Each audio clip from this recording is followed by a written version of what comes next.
Welcome to another edition of the Mael Time Podcast. I am joined today by political commentator Shabbos Kestenbaum. Thank you so much for joining. Thank you for having me. I appreciate it. And I just want to give a quick happy birthday shout out to our mutual friend, my brother-in-law Jacob. So happy birthday, Jacob. Okay, so we actually had first connected here. We'd been kind of in concentric circles with a lot of mutual friends and campus activism history together. But we connected when everything came out with FIDF.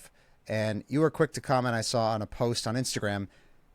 Can you just tell the audience a bit about what you think about Friends of the IDF and by extension other legacy organizations? Yeah, that's the perfect question, because FIDF is a symptom of a much larger problem, which is, especially post October 7th, number one, a significant amount of the Jewish nonprofits, I'll be generous, have proven to be ineffective at A, solving the issues in which we are experiencing, or B, preventing the issues in which we are experiencing. The Anti-Defamation League, which is run by Jonathan Greenblatt, who's a good guy, I have nothing against him personally, but they have been talking about never again is now for basically 2 decades at this point. And young American Jews like me, like you, realize that if we want to create the systemic change that we are looking for and that we need, we can, we should, and we kind of have to do it ourselves. So FIDF happens to be a really good example of this, because after October 7th, I had a brother in Golani, for example, and they were looking for equipment. And there were units all over, looking for plates, looking for bulletproof this, that, and the other. And how did they get that equipment? It wasn't because of Friends of the IDF, and it wasn't because of the legacy establishment. It was because young people, you made your own nonprofit, but young people took the mantle of leadership, and they said, we are going to adopt a soldier. We are going to adopt a unit. We are going to ensure from locale to locale that no one will go into Gaza or Lebanon or wherever it is without having the proper military equipment, with zero overhead cost, number one, zero spent on marketing, and every single dollar raised or spent was directly for the cause. And we are seeing sort of I'll backtrack for a second. I was with Malcolm Hoenlein a few nights ago. Malcolm was the former president of the Major Conference of Jewish organizations. And he has been saying since October 7th, there needs to be a Doge for the Jewish nonprofits. We need to get behind the money that they are raising, who they're raising it from, and most importantly, what are they doing with the money? Because so many of these organizations have raised hundreds of millions of dollars, like FIDF, and it's kind of like, well, how can you have raised so much money when Israeli soldiers going into Gaza, don't have bulletproof vests? How can you raise so much money? I just want to add something. It's actually worse than that, because Stephen Weil and Nadav Padan, and I have them on video, I have all the tapes, they actually discouraged people from helping in these things, and they said that they're basically spoiled college brats. Nadav Padan likened someone who didn't want to go into Gaza with an expired helmet as someone who has a car but wants a newer car when they're in college. And they said that the spiritual gifts that FIDF gives is better than any helmet, any drone, or whatever. That's a direct quote from Nadav Padan. So it's not even just that they're taking the money and not doing it effectively. They're actively spreading misinformation. Right.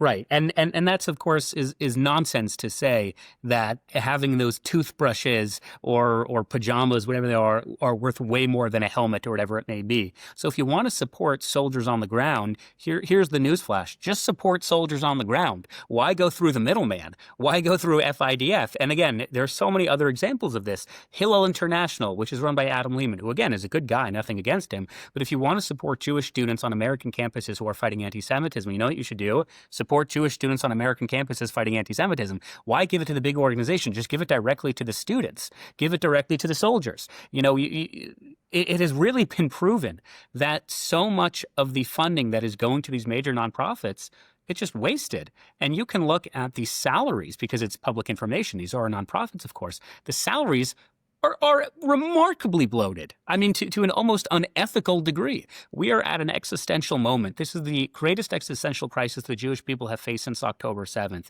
And I don't think if you're a major CEO of these organizations, you should be making $750,000. It is unethical, it's immoral, and that money could be better used to help our people. And instead, what we're seeing is every other week, there's another multi-million-dollar gala or fundraiser or whatever it may be, bringing in the next major celebrity, when the reality is, and I'm speaking to the donors now, if you want to support the cause, just support the cause. You don't have to support the organization, because often the organization isn't supporting the cause. Or to use your example, the organization is actually preventing the cause from being amplified or helped. So I've seen, just on an anecdotal level, and I'll use FIDF and Israel as a good example, the real heroes in this story, besides the soldiers, of course, are people who themselves went to Israel. They fundraised themselves. They had backpacks and suitcases full of equipment that soldiers directly asked for, and they were directly able to give it.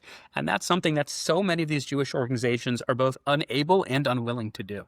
And I'll just add that the photo I have behind me here is actually Yoav Gallant with about 30 soldiers in Gaza, and all but the helmet on Yoav Gallant's head was donated because they needed helmets. It was in Carmeli, and it was all donated. We donated over 1,100 helmets. So, again, it's one of these things where the cause has to come ahead of the organization. And I'll just add one, I guess, fine point on what you were saying about donating directly. I do think that there is use for there's a point of having people and organizations that are involved that can help the beneficiaries on the ground have lines of communication between each other. I'll give you an example. There was one unit that was on the Lebanon border, and they were asking for something when it came to drones, and it sounded eerily similar to a unit that needed something by the Gaza border. And the fact that we existed, we were able to actually make that connection. And if we didn't exist, I don't know that they ever would have had that communication. So there is a need, I think, to have some sort of lean, mean way of making those connections, but it certainly doesn't mean this whole bloated infrastructure. And what bothers me, and I'm curious your take on this, is when these organizations just basically come up with a million different purposes. So that way, if you criticize malpractice or misuse of funds in one area, they say, oh, well, we meant it in a different way. So if you say you shouldn't have a huge gala, they'll say, well, no, we need that because we're fighting anti-Semitism in America. That's why we need to have a gala. Or we need to bring awareness to the cause of Israel, which is why we need to have this massive gala. So they actually just move the goalposts, and anything you do to criticize them about misuse of money is, oh, you really don't understand why they need it. So the three words I never want to hear again are behind the scenes, because the amount of adults in the room who've kind of pulled me aside and very quietly and very respectfully said, we get what you're doing, but you have to understand we're getting things done just behind the scenes. And what that does is it evades their responsibility from getting the mission accomplished, because now you will no longer be able to criticize them for not doing anything, because their response is, oh, we are doing something, you just don't see it or know it because it's behind the scenes. So behind the scenes has really been co-opted to mean you can't criticize us for anything. And it's funny, there was an event for the Jewish leadership at the White House. This is 3 or 4 weeks ago, and I won't say the person's name because I actually think he does a terrific job given the circumstances. But he pulled me aside, and he has my best interests at heart. More importantly, is the Jewish people's interests at heart. And he pulls me aside and he says, look, Shabbos, I get why you do the public criticism. I get why you try to hold these institutions accountable. But you have to appreciate that at a time like this, when we need to be unified, given the onslaught of anti-Semitism, given the fact that things are so precarious for our community, now's not the time to criticize. And my response is, now is the best time to criticize. And if there's a point to criticize, it has to be now. And I don't mean complaining for the sake of complaining, criticizing so that when, God forbid, this situation should arise again, we will be better prepared. And in the same way that I believe that Benjamin Netanyahu should, at some point, have a national commission to investigate how October 7th was able to transpire, I think there needs to be some type of public commission into how is it the Jewish nonprofits collectively raise billions of dollars annually, and when it came to our greatest moment of need, almost all of them were MIA, were missing in action. And I don't understand why, when young people raise that point respectfully and constructively, we're consistently told now's not the time, or we need unity.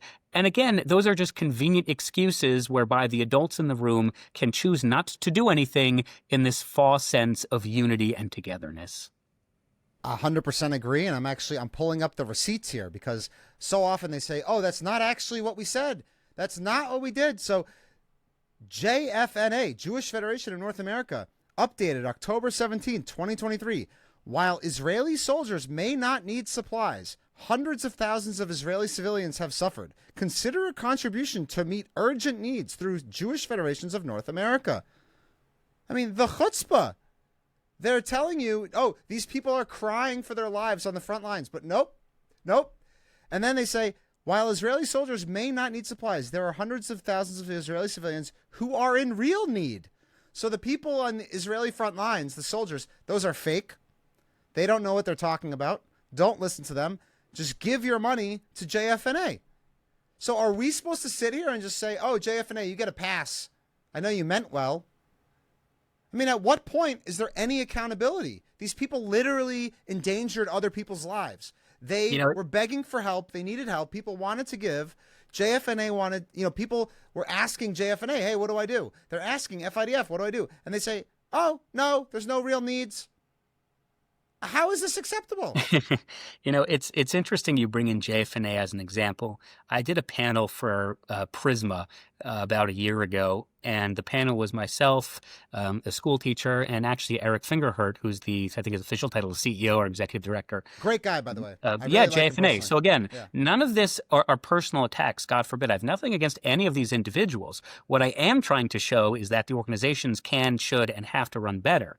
So I speak about how on college campuses, which is, my real expertise, not so much the FIDF, that's your lane. But I said, on college campuses, I cannot tell you how many Jewish students, whether it's at Binghamton, Maryland, Vanderbilt, Harvard, so many are struggling to raise funds, to do a tabling event, to bring in an Israeli speaker, whatever it is, they're struggling to raise $1,000 here, $500 there. And it's a big problem. We have to really localize our giving. And after I give that sad, pitiful speech, Eric Fingerhurt, who again, not a bad guy, nothing against him, but he says, October 7th was so terrible, of course, but it showed how great our community is because we at JFNA have raised, I'm forgetting what the number was, it was either $1 billion or $500 million, and we're so proud of how our donors have come through.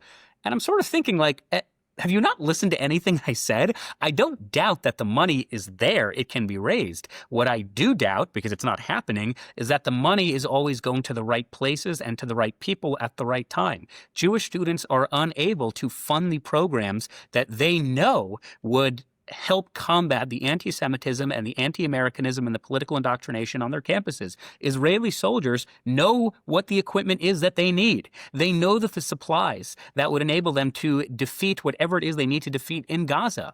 So I don't doubt that the money is there. The money is there. FIDF has raised, $300 million? JFNA has raised, close to $1 billion? The money is there. The problem is it's not being allocated to the right individuals. And as I said earlier, it bothers me to no end that when we young people bring that up, we are constantly told, you can't bring that up because we need to show unity. We need to project togetherness. And creating these divisions, they don't help anyone. Actually, if the divisions are necessary, they actually are helping people. If your organization, Daniel, can raise what the FIDF is raising or more, a lot more soldiers will be helped. If the local smaller organizations like Stand With Us or Israel on Campus Coalition or End Jew Hatred, if they can raise what the AJC and the ADL are raising, I know for a fact Jewish students on college campuses would be in a much better position. And I'll close by saying one last anecdote. There was an email sent by AJC, the American Jewish Committee, a couple of months back. And it had to do with Harvard. There was some recent development. I think it was when Harvard released their anti-Semitism task force report. And the AJC sent out this mass newsletter, somewhat taking a victory lap as if they had something to do with the release of the report, which really isn't true. It's really because of legal efforts and or the Trump administration. I know this for a fact. And at the end of the email, the AJC, which is run by Ted Deutsch, who again is a great guy. Ted helped me when I was testifying in front of Congress for the first time. He helped me go over some questions I had. But at the end of the email, they said, and if you want to support more Jewish students, not just at Harvard, but also at Columbia and Penn, donate to the AJC. And it's like, what do the two have to do with each other? You know, every single time there's a major development at Harvard or Columbia or elsewhere, it's always, and donate to our organization and you'll see these improvements as well. Like you didn't have anything to do with this. In fact, most of the successes on American college campuses since October 7th are basically of two reasons. Either because the Trump administration and their very aggressive negotiation tactics, and or Jewish students who were suing their schools. You know, it's the brave Columbia students. It's the brave students at the University of Pennsylvania who issued legal mechanisms whereby the university is forced to change. It's not because the AJC had a get-together of all the DEI administrators and said, let's all like Jews. That's not what causes change. And I think if you're a donor to these major organizations post-October 7th, I'm not saying don't give or to give. All I am saying is you should be asking very basic questions. Like, what is your overhead cost? You know, how much is your CEO getting paid? Where, when you say donate now to combat anti-Semitism on campuses, what does that actually mean in practice? Because I have a grandson, I have a neighbor, I have a friend who is trying to raise $1,000 to bring in, I'm making this up because Yishai Rebo costs way more than $1,000, but they're trying to bring in Yishai Rebo to, you know, inspire the Jewish students. So how is donating to you guys, how is that helping? I think those are very normal and important questions to be asking. And I'm bringing this up when FIDF was trying to basically capitalize on the attack on Iran. It says, Israel's heroic defenders need your urgent support, okay? Urgent support. And then someone on the board leaked something to me in which I now have internal messaging. And it says, more recently, our team delivered special sweet packages filled with snacks and treats to show our continued support. I mean, this is like a you couldn't even script this. How much of a joke this is. So it's like you said, what is this? You go to Bubby and Zadie and you say, urgent needs, the urgent support. We need it now. Sweet packages? And what does that say about the soldiers? Unless they have Mentos, they can't do their job? I mean, like, what is going on?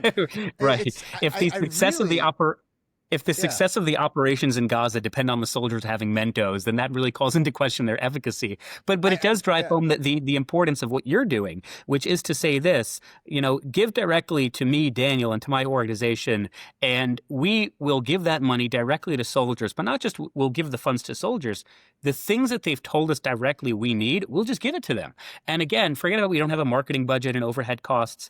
The FIDF, for example, they've stated, although they kind of exaggerate a lot. They say, oh, we can't give any equipment. We can't give any tactical gear. So it's not our fault. Okay, well, Daniel can. So if you want to help IDF soldiers by giving them tactical gear, then just give it to Daniel. Exactly. And that's what I would have hoped. And again, actually, I called this, I'm going to pull this one up also, which is that basically today I actually essentially called them out because they kept saying that you're not allowed to. And the issue is actually the non-lethal nature. Okay. So when we go to, it's being a little laggy here, but if I share this, it's quite funny actually. So there's this organization, Spirit of America, which did a lot with Ukraine, and all nonprofit work. 18,594 ballistic helmets, 21,095 first aid kits, satellite phones, 314 surveillance drones, binoculars, rangefinders, tons of things. And you wonder, who's behind this organization? Oh, James Mattis, Jay Johnson, Stanley McChrystal. I think those are pretty legit people. I think if they're doing it, they probably know what they're doing. Okay? Right. So, and then FIDF goes, by U.S. and Israeli law, FIDF cannot fund military equipment or operations. What? H.R. McMaster, James Jones. I mean, please.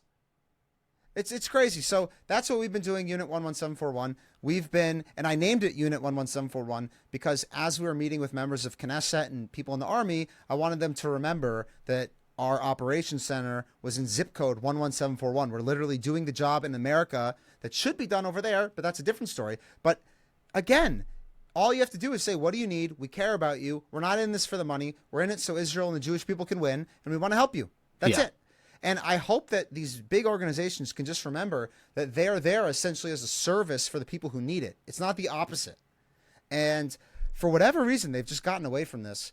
And the gaslighting and the arrogance and the condescension really needs to be checked. It really, truly needs to be checked. I think that's a really critical point you're touching upon, whereby the point of the Jewish nonprofits, the point of the organizations are not the long-term longevity or survivalhood of the nonprofit or the organization. It's for the cause. Everything is in service to the cause. So it really bothers me. I've read your newsletters and reports. It bothers me that you and your colleagues would go to an organization like the FIDF and say, here's our plan to help. Here's what we want to do. And they basically tell you to get lost, because that's not in service of the cause anymore. Now this is in service of your institutional viability. And that is deeply problematic. And it underscores why so many young American Jews aren't as likely to support these organizations moving forward. This is one of the things I posted, and since deleted post because I didn't want to get into another argument, but I essentially said young American Jews are very generous. After October 7th, I booked a one-way ticket to Israel, and I was living in Cambridge at the time. And I drove from Cambridge to an area about an hour and a half away to just buy military gear. I had some buddies in the IDF, and I just said, tell me what you need, and I'll just buy it. Went to some redneck place, a military cache. And as we're driving there, it was me and a friend. We have no money. So we just write on the Harvard student WhatsApp group, we're raising money. Please just give what you can. In that 1.5 hour drive, this is October 11th or 12th, we raised $5,000. With the $5,000, we bought whatever it was. 2 days later, I was on a flight to Israel, and I met soldiers going into battle in Ben Gurion Airport. I quickly unpacked the suitcase. I gave it to them, and they left, and that was it. And that $5,000 that we raised in an hour and a half, it was just a WhatsApp message, because young American Jews, they want to be helpful. They want to contribute. They want to be part of this. What I think a significant share of them don't want to do is write a check or give a small donation to a massive organization where they don't feel they have any real role or say in, and they have serious suspicions and questions as to what are you actually doing with my money. Whereas if they can support your organization, 11741, they know it's going directly to the source. So I believe that what we're trying to do is to help these Jewish organizations, is to make them more in line with the cause. But it seems like every time we raise these very valid, very constructive points of criticism, we're just immediately shut down. And I wouldn't be surprised if you publish this podcast and I get a couple of angry calls or emails from some of the individuals we were speaking about earlier. And these are good people and their heart's in the right place. But it's very clear that if you care about the preservation of the golden age of American Jewry, if you care about the strength and the security of the IDF and the state of Israel, well, then you should also care about the inefficacy of so many of the legacy organizations that were at best unprepared to meet the moment of October 7th, and at worst, in many cases, hurt the cause by telling younger, smaller, more grassroots organizations, shut up and we'll take it from here. Right, and I'm going to add one more part on this, is that there has to be a moral reckoning for misleading Bubby and Zadie. Just because you make a flashy ad, you say you're doing something, and then if you don't do what you say you're going to do with Bubby and Zadie's money, that makes you not so nice. And I have a problem with that. And people say, oh, Daniel, just focus on what you're doing. And I said, I am focused on what I'm doing, but I also am concerned if someone I know is writing a $25,000 check and it's not doing anything that they think that it's doing. And I'll add, one of the really sore subjects when it comes to October 7th is the exploitation of widows and orphans. Because if you actually meet with widows and orphans and you actually ask them what organizations are truly helping them, I'm not going to call out specific names right here, right now, but it's not a lot of the things you'll see in these flashy Instagram ads or whatever's going on. Because it's not just, hey, I'm going to sit there and give you a laptop and then I'll talk to you in a year or something like this, or I'm going to flip you an iPhone. There's way more to it than that. And these people have just endured probably the worst thing you could ever endure, losing your husband, losing your father, and they deserve everything that they need. And the fact is, if you in wounded soldiers as well, if you look at FIDF's 990 from 2023, it said they helped about 2,000 wounded soldiers and I think it was $800,000. So this is coming to $400 a piece. That is pathetic. And that it just cannot stand. So if you're going to use these people in your ads, if you're going to say that they need help, you need urgent help. Like if you're going to go up and help a bereaved family, showing up at a Shiva house with a tray of cookies and then showing up at the Shloshim with a Yortzeit candle is a joke. It's offensive. And that's not acceptable care. So if you're actually going to do it, just do it. And when we have events, when I introduce people, I hope that they develop a relationship, and I hope that they help other people without even telling me, because there's nothing I'd like more than to find out that someone says, I met this widow and I would like to go help her buy an apartment, or I would like to help her buy a new car. That's amazing. And I don't know why these organizations need to have centralized control over it. It's almost like it's like property or something like that. And it doesn't make any sense. It doesn't help those people who truly need it. And there are so many good people who really want to help. You just have to give them the opportunity to help by telling them the truth. Yeah. I think that goes back to the central point of, are you interested in the sustainability of the nonprofit, or are you interested in helping the cause? And it should always be, I'm trying to help the cause. So whether it's another organization that's doing it, great. Another point I want to make that you touched upon, I have a friend at I'm not going to say which university, but at a Boston university in Boston, and she was photographed for her Hillel's fundraiser, and she got wind of this. She didn't know that she was a part of it, and she was actually quite upset because she's been battling with her Hillel. She thinks in many cases they've been obstinate, or they've been really detrimental to combating anti-Semitism and her specific goals. And she actually wrote to the Hillel at her university saying, I don't want you to use my image. Don't use my picture to fundraise, because it's not something I agree with. It's not something I approve of. And I have so many of those little stories of people who are students who are trying to do the right thing, and it's the organizations that are really holding them back. So I don't think we're criticizing because we're bitter, because we're upset, because we feel slighted. I think we're criticizing because we want to help. I'll talk about me, Daniel.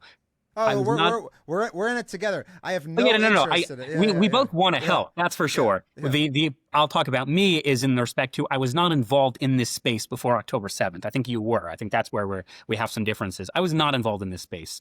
So I just figured the adults in the room and the Jewish establishment, whatever that meant, with all the money they have, they'll kind of just figure it out.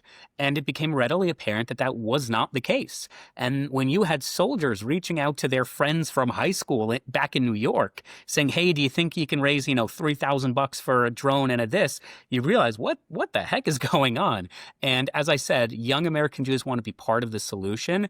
But I'm genuinely trying to provide advice to the major Jewish nonprofits. You need to listen to them because they don't feel valued, and they don't feel that should they give to your organization, it will actually go to support that cause. And I don't want to be so negative, especially as we're running out of time. So I do want to say on the positive sense, what you have done is actually model, not just to the Jewish nonprofits, but to the American Jewish community, what effective fundraising and, more importantly, what effective distribution of aid can look like. I think there are other organizations, Morty Weiss with 1,000 Strong in New York, Hanan Bernstein of Tsachi. Young people have really risen to the occasion, and they have shown that if the adults in the room are not going to help us, then we're simply going to do it ourselves. And I truly hope that high-level donors can see that, can appreciate that, and if they don't get the reforms that are required within the Jewish establishment, will start allocating their resources to the grassroots, smaller and younger organizations like Unit 11741.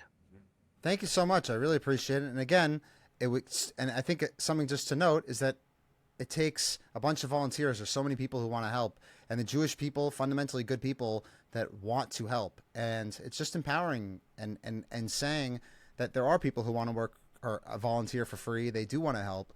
We want to make sure we pick each other up, and we should take advantage of our beautiful community that we have across the world. And it's unbelievable to see how everyone, truly 1 + 1 can equal 3. And you really can just create outsized benefit just from being in it for the right reasons. And I hope that everybody wakes up. And I'll just conclude by saying, like you said, it's not a personal attack in the sense of saying that people are bad people. It's just saying, listen to what we are saying, please, because we're trying to help everyone.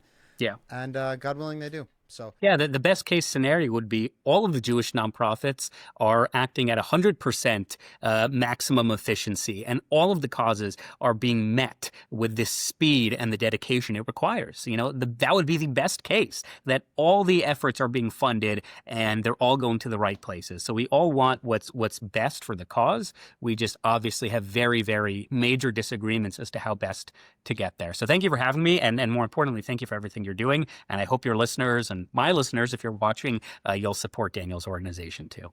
Thanks, and I hope to have you back soon. Thank you.